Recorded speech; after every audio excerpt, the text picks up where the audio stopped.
large granite head rises out of Thunderhead Mountain in South Dakota, and the memorial was begun in 1948 by Korczak Ziakowski.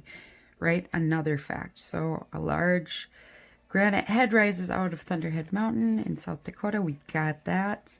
The head is magnificent. It is part of a sculpture called the Crazy Horse Memorial, which is being carved from the mountain. Crazy Horse was a Sioux warrior who defeated Lieutenant Colonel George Armstrong Custer at the Battle of Little Bighorn in 1877. The memorial was begun in 1948 by Korczak Ziakowski. It's taken much too long to complete. When finished, however, it will be 500. This is what I'm going to put because it seems a little bit shorter than some of the other facts we have in there. I'm going to put when finished.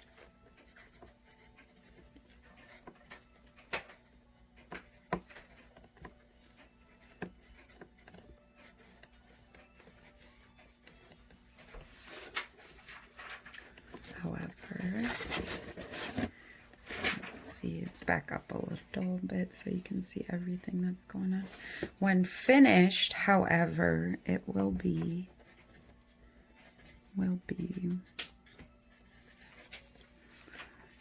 563 feet tall.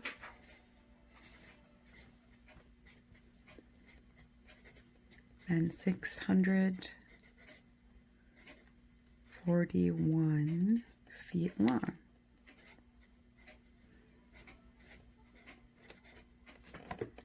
So that is something that we could go in and measure, and we could prove it. Going down to the next one, it says, write another opinion from the paragraph. So the one opinion they did use is that it's taken much too long to complete. Another opinion, and I can see it right off the bat in our second sentence, the head is magnificent. That is an opinion.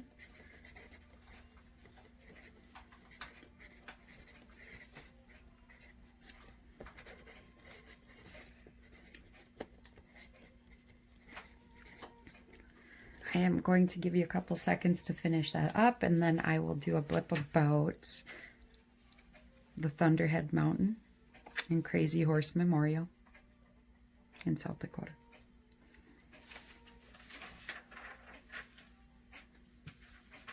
I thought this would be cool to watch together, and it's just a minute long.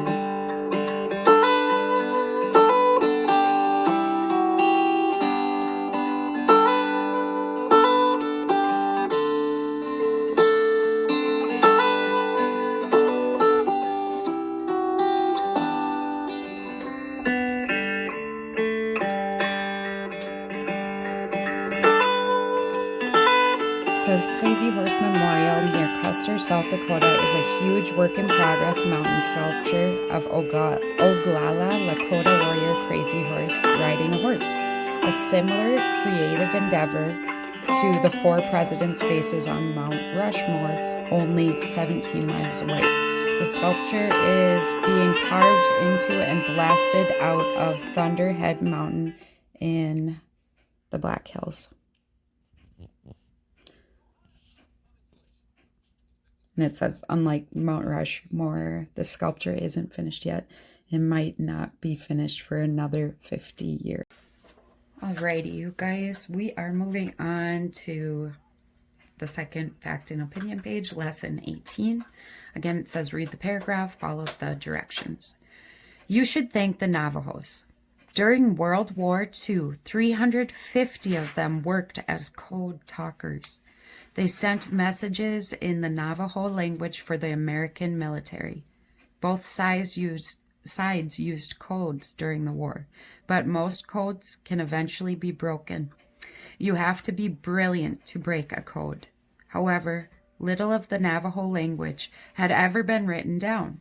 It was hard to learn, and it was very different from other languages. Excuse me. So although many radio messages were intercepted, the enemy could not break the Navajo code. Write fact or opinion next to each sentence. You should thank the Navajos. That is a matter of opinion. Another sentence that will decipher whether it's fact or opinion. They sent messages in the Navajo language for the American military. That can be proved. In fact, it says that many of these messages were intercepted, so somebody actually has them. They just weren't able to break them. Both sides used codes during the war, but most codes can eventually be broken. This is a fact. You could argue, I would argue more in depthly that this would be an opinion if they said something like codes are hard to break.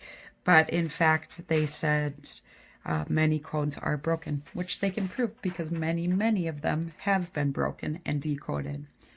Write another fact from the paragraph. Okay, the two facts they used were they sent messages in the Navajo language for the American military, and both sides used codes during the war. But most codes can eventually be broken. So let's go up here. It says you should thank the Navajos. That's what they used as an opinion. During World War II, 350 of them worked as code talkers. So a great way to determine if something is a fact is usually they use a lot of numbers in facts because it is something that can be proved. So I am going to put during World War II, 350 of them worked as code talkers.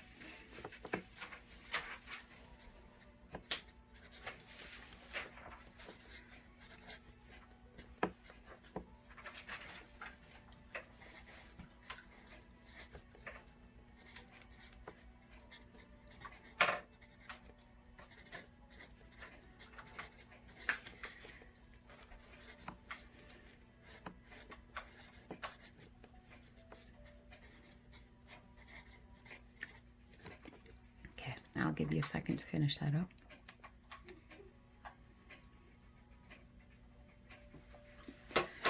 And it says, write another opinion from the paragraph. The one that they used is you should thank the Navajos, which is the first sentence. And then the next sentence is a fact.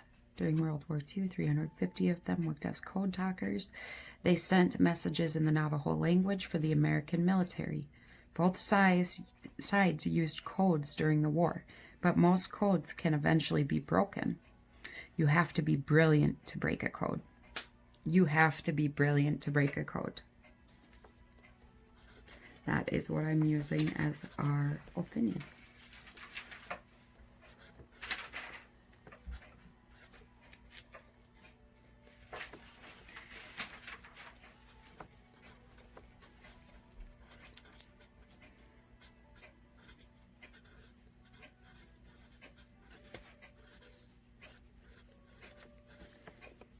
Again, I will give you a couple seconds to finish that up.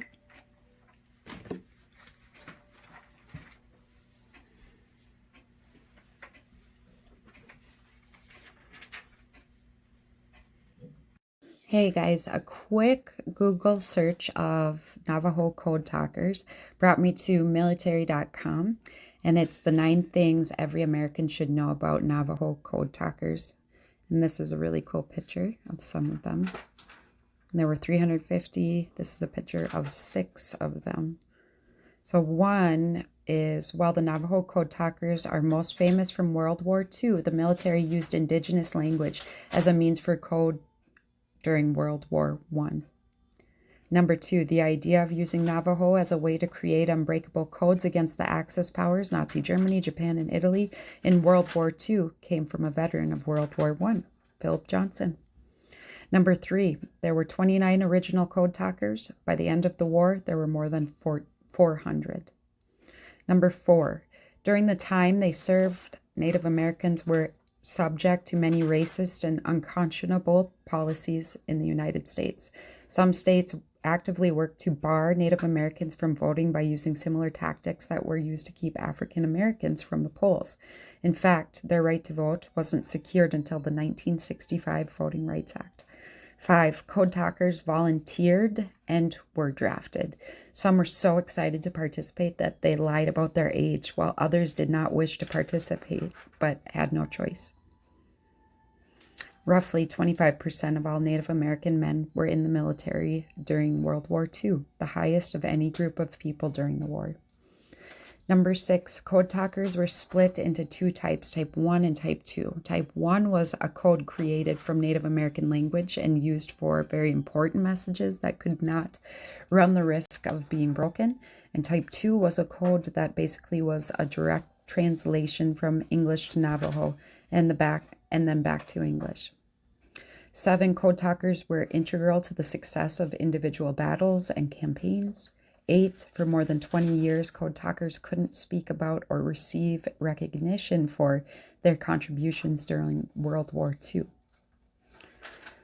Only in 1968 was the program declassified. And number 9, recognition for these brave men has been a long time coming.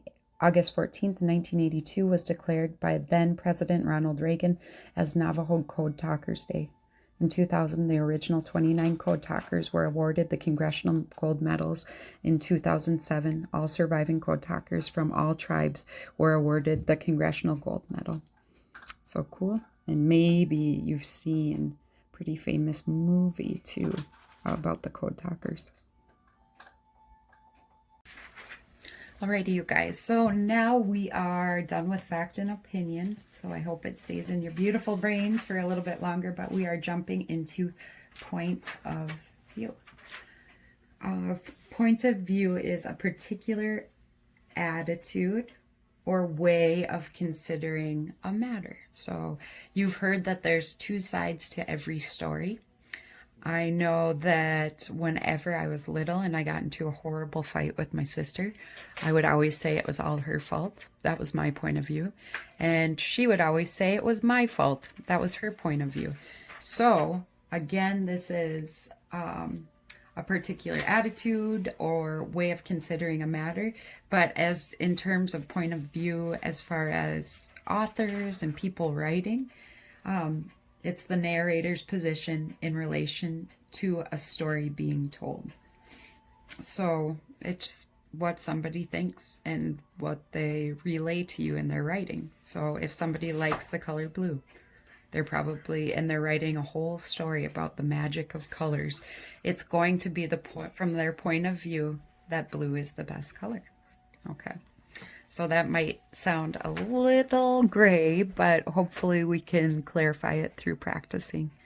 All right, point of view. Read the paragraph, answer the question. Gerardus Mercator, born in 1512, is known for a kind of map. His map, called a Mercator projection, has caused unfair distortions of the world. For example, the Northern Hemisphere on a Mercator map dominates the world. Greenland appears as big as Africa, yet Greenland is much smaller than the African continent.